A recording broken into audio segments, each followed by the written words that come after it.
ನಮಸ್ಕಾರ. ನನ್ನ ಹೆಸರು ರೋಹನ್ ಭರತ್ಚಂದ್ರ. ಇವತ್ತಿನ ಬ್ರೇಕಿಂಗ್ ನ್ಯೂಸಿಗೆ ಸ್ವಾಗತ. ಇದು ನಮ್ಮ ದೇಶದ ಫೈನಾನ್ಸ್ ಹಾಗೂ ಎಕನಾಮಿಕ್ ನ್ಯೂಸು.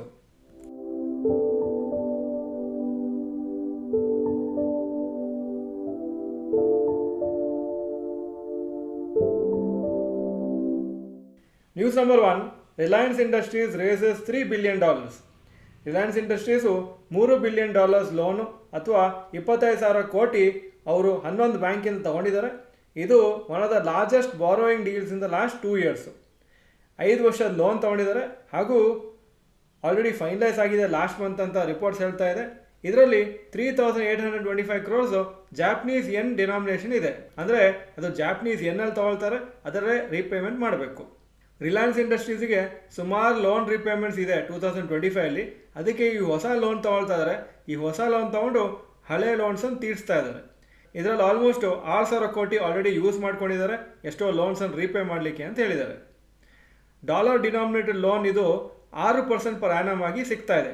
ಸೊ ನೀವು ನೋಡ್ಬೋದು ಯಾವ ಥರ ಕಂಪ್ನೀಸು ಲೋವರ್ ಇಂಟ್ರೆಸ್ಟ್ ರೇಟ್ಸಲ್ಲಿ ಲೋನ್ ಸಿಗುತ್ತೆ ಅವರಿಗೆ ಅಂತ, ಹಾಗೂ ಅದನ್ನು ಅವರು ಮತ್ತೆ ಇನ್ವೆಸ್ಟ್ ಮಾಡಿ ಬಿಸ್ನೆಸ್ಸಲ್ಲಿ ಜಾಸ್ತಿ ಅದನ್ನು ಮಲ್ಟಿಪ್ಲಿಕೇಶನ್ ಮಾಡ್ತಾರೆ.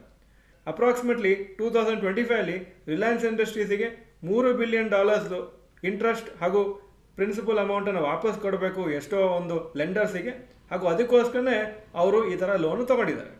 News number 2, HDFC group gets approval for AU small finance bank stake. Reserve bank of India HDFC bank ಹಾಗೂ HDFC ಗ್ರೂಪಿಗೆ ಅವರು ಪರ್ಮಿಷನ್ ಕೊಟ್ಟಿದ್ದಾರೆ 9.5% ಸ್ಟೇಕನ್ನು ಪರ್ಚೇಸ್ ಮಾಡಲಿಕ್ಕೆ AU ಸ್ಮಾಲ್ ಫೈನಾನ್ಸ್ ಬ್ಯಾಂಕಲ್ಲಿ ವಿದಿನ್ ದ ನೆಕ್ಸ್ಟ್ 1 year.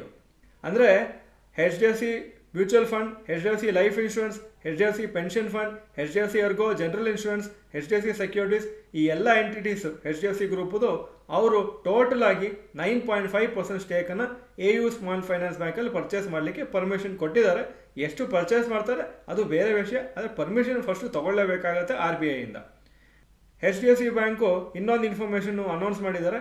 ಅವರಿಗೆ RBI ಅಪ್ರೂವಲ್ ಸಿಕ್ಕಿದೆ 9.5% ಸ್ಟೇಕು ಕೋಟಕ್ ಮಹೀಂದ್ರಾ ಬ್ಯಾಂಕಲ್ಲಿ ಪರ್ಚೇಸ್ ಮಾಡಲಿಕ್ಕೆ ಹಾಗೂ ಕ್ಯಾಪಿಟಲ್ ಸ್ಮಾಲ್ ಫೈನಾನ್ಸ್ ಬ್ಯಾಂಕಲ್ಲಿ ಪರ್ಚೇಸ್ ಮಾಡಲಿಕ್ಕೆ.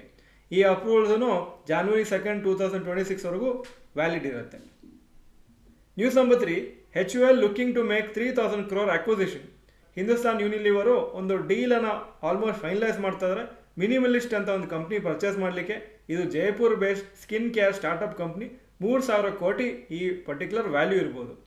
ಈ ಡೀಲ್ ಏನಾದರೂ ಫೈನಲೈಸ್ ಆದರೆ ಮಿನಿಮಲಿಸ್ಟ್ ಕಂಪ್ನಿದು ವ್ಯಾಲ್ಯೂಯೇಷನ್ನು ತುಂಬ ಜಾಸ್ತಿ ಆಗಿದೆ ಅಂತ ನಮಗೆ ಗೊತ್ತಾಗುತ್ತೆ. ಯಾಕಂದರೆ ಆಲ್ಮೋಸ್ಟ್ 3 ವರ್ಷ ಹಿಂದೆ 630 ಕೋಟಿ ಅವರ ವ್ಯಾಲ್ಯೂಯೇಷನ್ ಇತ್ತು. ಈಗ 3,000 ಕೋಟಿಗೆ ವ್ಯಾಲ್ಯೂಯೇಷನ್ ಫೈನಲೈಸ್ ಆಗೋ ಚಾನ್ಸಸ್ ಇದೆ. ಇದು ಯಾಕೆ ಈ ಥರ ಜಾಸ್ತಿ ಆಗಿದೆ ಅಂದರೆ ಅವ್ರದ್ದು ರೆವಿನ್ಯೂ ಜಾಸ್ತಿ ಆಗ್ತಾ ಇದೆ ಹಾಗೂ ಪ್ರಾಫಿಟ್ಟು ತುಂಬ ಸ್ಟೇಬಲ್ ಆಗಿ ಅವರು ಅರ್ನ್ ಮಾಡ್ತಾ ಇದ್ದಾರೆ. ಇದು one of the largest deals ಆಗುತ್ತೆ ಡೈರೆಕ್ಟ್ ಟು ಕನ್ಸ್ಯೂಮರ್ ಕಂಪ್ನೀಸಲ್ಲಿ, ಎಸ್ಪೆಷಲಿ ಸ್ಕಿನ್ ಕೇರ್ ಇಂಡಸ್ಟ್ರಿಯಲ್ಲಿ. News number 4, rapid news. Draft ರೂಲ್ಸನ್ನು ಗೌರ್ಮೆಂಟು ಅನೌನ್ಸ್ ಮಾಡಿದ್ದಾರೆ. Digital personal data protection act ಕೆಳಗೆ ಚಿಲ್ಡ್ರನ್ ಬಿಲೋ 18 years ಅವರು ಈ ಸೋಷಿಯಲ್ ಮೀಡಿಯಾ ಅಕೌಂಟ್ಸನ್ನು ಅವರೇ ಡೈರೆಕ್ಟಾಗಿ ಆ್ಯಕ್ಸೆಸ್ ಮಾಡಲಿಕ್ಕಾಗೋದಿಲ್ಲ. ಪೇರೆಂಟ್ಸ್ ಪರ್ಮಿಷನ್ ಇದ್ದರೆ ಮಾತ್ರ ಅವ್ರು ಆ್ಯಕ್ಸೆಸ್ ಮಾಡ್ಬೋದು ಅಂತ ಈ ಥರ ರೂಲ್ಸ್ ಹಾಕಬೇಕಂತ ಗೌರ್ಮೆಂಟು ಪ್ರಯತ್ನ ಪಡ್ತಾ ಇದ್ದಾರೆ. ಈ ರೂಲ್ಸ್ಗೆ ಸದ್ಯಕ್ಕೆ ಪಬ್ಲಿಕ್ ಕನ್ಸಲ್ಟೇಷನಿಗೆ ಬಿಟ್ಟಿದ್ದಾರೆ. ಅಂದರೆ ಪಬ್ಲಿಕ್ ಅವರ ಒಪಿನಿಯನ್ ಹೇಳ್ಬೋದು, ಇದು ಸರಿನಾ, ಏನು ಚೇಂಜಸ್ ಮಾಡ್ಬೋದು, ಏನು ಇಂಪ್ರೂವ್ಮೆಂಟ್ಸ್ ಮಾಡ್ಬೋದು ಅಂತ. February 18th ಅದು ಪರ್ಮಿಷನ್ ಇದೆ. ಮತ್ತು ಆ ಎಲ್ಲ ಫೀಡ್ಬ್ಯಾಕ್ ನೋಡಿಕೊಂಡು ಗೌರ್ಮೆಂಟು ಫೈನಲ್ ಒಂದು ರೂಲ್ಸನ್ನು ಪ್ರಿಪೇರ್ ಮಾಡ್ತಾರೆ. ಮಕ್ಕಳದ ಏಜ್ ಯಾರು ಬಿಲೋ 18 ಇದ್ದಾರೆ ಅವರಿಗೆ ಪೇರೆಂಟ್ಸದು ಪರ್ಮಿಷನ್ ಬೇಕಾಗುತ್ತೆ, ಹಾಗೂ ಅದು ಪರ್ಮಿಷನ್ ಏನೋ ಒಂದು ಪರ್ಟಿಕ್ಯುಲರ್ ಡಿಜಿಟಲ್ ವೇಯಲ್ಲಿ ಕೊಡಬೇಕಾಗುತ್ತೆ. ಅದು ಯಾವ ಥರ ರೂಲ್ಸ್ ಅಂತ ನಮಗೆ ಫ್ಯೂಚರ್ ಆ ರೂಲ್ಸ್ ಫೈನಲೈಸ್ ಆದಮೇಲೆ ಗೊತ್ತಾಗುತ್ತೆ. ಇದು ಇವತ್ತಿನ ಬ್ರೇಕಿಂಗ್ ನ್ಯೂಸು. ವಿಡಿಯೋ ಚೆನ್ನಾಗಿದ್ರೆ ಲೈಕ್ ಬಟನ್ ಪ್ರೆಸ್ ಮಾಡಿ ಹಾಗೂ ವಿಡಿಯೋ ಎಲ್ಲ ಫ್ರೆಂಡ್ಸ್ಗೂ ಕಳಿಸ್ಕೊಡಿ. ಈ ವಿಡಿಯೋ ನೋಡೋದಕ್ಕೆ ಧನ್ಯವಾದಗಳು. ನಮಸ್ಕಾರ.